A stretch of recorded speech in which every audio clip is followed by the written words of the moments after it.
Hello and welcome to some more Star Citizen. CIG devs answered a load of questions recently on master modes in Star Citizen Live. We are going to be looking at that and adding some more context. So CIG are testing master modes, which are huge changes to flight and combat to all ships and their mechanics. These are fully playable to a degree as part of an Arena Commander test in 3.22.1 now, but they're going to be putting them into the persistent universe and the live full build of the game in Alpha 3.23. Now, feedback and iteration, they are ongoing, and Cloud Imperium, they answered a load of extra questions in this Star Citizen Live, so let's jump in. Given that most of the concentration has been on how master modes work with combat-minded ships, how will they affect non-combat ships? There is no difference in how they treat combat and non-combat ships. Ships will be balanced in master modes depending on their archetype, role, manufacturer, character, and intention. They have reworked every ship in the game and tuned ships depending on many factors to specialize them.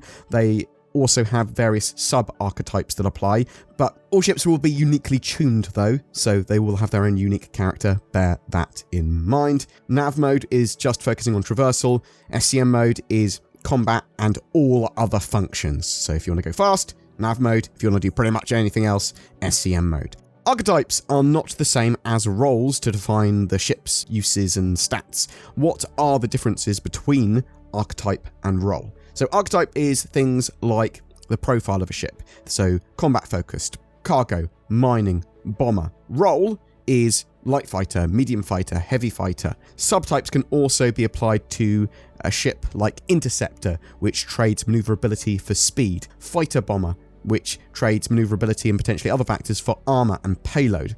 Also, ships will be tuned for their own unique character, as I said earlier. There are other roles as well. There's things like gunboat, which would be something like a constellation. There's corvette, there's frigate, and some ships sort of sit between an archetype and or a role as well. Will we be able to travel everywhere in nav mode, avoiding combat? What are the planned limitations of nav mode? You won't be able to access some operations in nav mode, such as mining, salvaging, but scanning will be possible. Once Quantum Boost comes out later, new mechanics will also come online. So there are new quantum mechanics.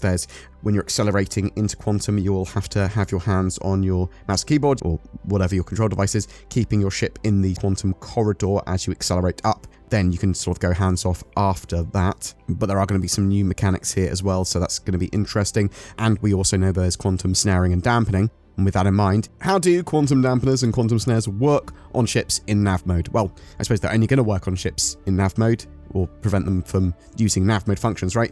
So quantum dampening and snaring is something that will have a big impact on combat itself, but they haven't specifically implemented this yet and how it exactly affects nav mode. It might be coming into 3.23, it might come later. CIG had previously talked about not being able to even go into cruise speeds while being dampened, so there's no point in being in nav mode if you are being quantum dampened, is potentially the route they'll go. But master modes in 3.23 will be an excellent base for them to test and continue building and polishing features, and they will essentially be testing the quantum dampeners, quantum snares, or at least planning them here and the direction that they'll be going. How does master modes work in atmosphere? Same way in space, you'll have drag and similar mechanics, all that sort of jazz. The new glide and stall flight mechanic updates seen at CitizenCon will be coming later. Are there any plans for SCM nav transition time to differ between ships? For example, through engineering optimization, ship architecture, and or component quality. The swap time is defined by the value for that ship and the quantum drive of your ship, spooling. Usually the larger the ship, the longer the spool time, unless we have a large ship specialized in this. Why is there no UI and HUD updates coming with master modes in 3.23? That's not true. Well, apparently it's a little bit true. 3.23 brings the visor base update and its features, but there's not going to be the 2D sprites from CitizenCon.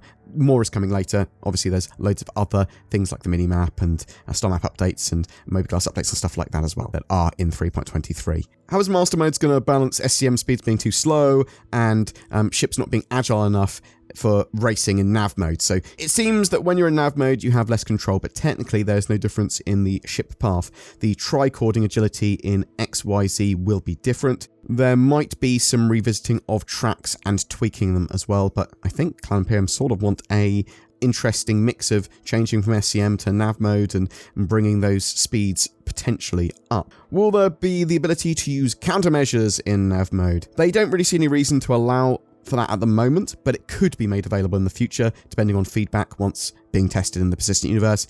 They've seen players using missiles when their enemies have entered nav mode as their sort of signature would spike. There is some balancing they want to bring to that, but they like the fact that this adds some spice to the use of missiles. But it's interesting gameplay. They'll sort of see where it goes. Are there any changes to stealth mechanics with master modes? We've made changes to signatures in 3.22.1, and those have been inherited to the master modes as well. So there are a level of, you can actually run quite quietly, potentially harder to detect you, that sort of jazz. Any words about distortion and master modes? We are thinking about making the quantum drive more sensitive to distortion weapons to counter nav mode escapes. However, shields will be more resilient to distortion, so bringing energy weapons to deal with them is potentially essential. What are the struggles with master modes? Balancing and tuning of ships, how they handle, how it cools, the weapon reload times, a load of stuff. The feedback is very diverse. Testing can't be done in a single afternoon or with a couple of players. Testing that they're doing now is a great exercise at balancing thanks to the diverse feedback. They're going to test, tweak, and polish and change, to keep on doing more and iterating more as they go. They don't want to have a hugely high velocity when in combat and when fighting because it drags out the combat engagements. They want to break the pattern of ships circling each other at high speeds. What are your red lines in terms of balance? Are there any parameters that you would be unwilling to adjust, such as SCM speeds? Nothing's off the table. The SCM speed limits were brought up by the community quite a lot, but we're getting advantages out of that, so we will be resistant to some comments to complete our vision at first. Nothing set in stone, feedback is more than welcome, and we will consider constructive comments. We don't just look at Spectrum and think, this is how it is. We analyse your feedback, we look at the data, a lot of data, we combine that into our own observations in the game to better understand the context. How do the devs feel about the discourse between the different feedback from the community? We take everyone's feedback on board, and it's our job to analyse the feedback. We're not taking it personally, it's about the feature itself. Now that's genuinely great to hear. I do want people to toughen up about this sort of stuff. Yes, there's a lot of people now playing Star Citizen, which means you've got a lot of people that are unable to communicate on the internet in other words other than F you, and this is the worst thing that's ever happened, I can't believe you've done this sort of levels. But yeah, I want the devs not to take stuff like that personally, go through the actual constructive feedback and anything that criticizes the mechanic itself and think about it. Some developers are moved by negative and positive or even mixed feedback, but it's super important to receive this feedback to improve Star Citizen. Constructive feedback is important. Sometimes we test things that we are uncertain about to get your opinion, and when your feedback matches ours, we know that we're on the right track to develop the next iterations. Boom! That's it for your Master Modes Q&A from Star Citizen Live. Bit of summary and added context to that. I am really looking forward to Master Modes coming in 3.23. They'll get even more feedback like that. But you can test them now in 3.22.1 in Arena Commander, and I recommend you do, both in PvE experiences like the Pirate Swarm, but also in PvP where possible, so that you can get a experience of both and have a bit of a talk about it and go, I like this, I don't like this, I think this is the correct direction. At the moment, there's not a huge amount of nuance and detail to those master modes, so there's a lot more still to come, and they need to refine that out to have a much better combat and flight experience, in my opinion. So, and that's the direction we are going. But I'm interested to know your thoughts on that and your thoughts about anything else we discussed in this video. Are you excited by anything that you heard there? Disappointed? Did you hope that other questions were asked and answered? What direction do you want master modes to go in, and do you like it at the moment? Do you hate it? Do you think, yeah, maybe there's something good here, but it needs a load more iteration? Whatever your thoughts or questions, I would love to hear from you in the comments below. Let me set you a riddle. You have a fox, a chicken, and a sack of corn, and you have to transport them from one side of the river to the other using a rowing boat. You can only carry one of these with you back and or forth. You can't leave the chicken and the fox together. That's mad. Nor can the chicken be left with the grain, nor all three together without you. How do you do it? With nordvpn.com/BoredGamer. Turn that bad boy on and just set your location to the other side of the river. Done. Not only do you have all your wares, but also you can get around regional content blocks, have your data encrypted for more security. It's easy to toggle on and off. It's non-invasive. It helps you with other riddles as well. If a Sphinx is asking you, what goes on 4 legs in the morning, 2 at noon, and 3 legs in the evening? NordVPN, get it now from the links below.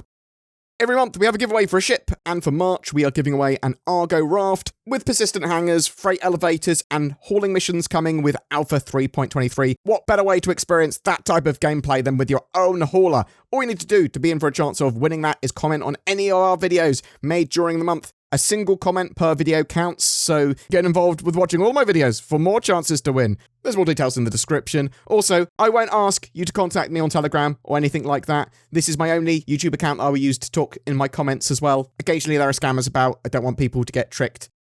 A massive thank you to everyone that supports the channel, be that liking videos, commenting on them, sharing them. There are also people that go the extra mile. These are amazing people that become Patreons or use the join button under my YouTube videos to become channel members. You'll occasionally get some exclusive content, Discord roles, and behind the scenes posts. It's those people with those memberships that allow us to make the daily Star Citizen content that we do. So please consider joining those awesome folks as well. Thank you for watching until the very end. It is genuinely appreciated, and I hope you have a great March.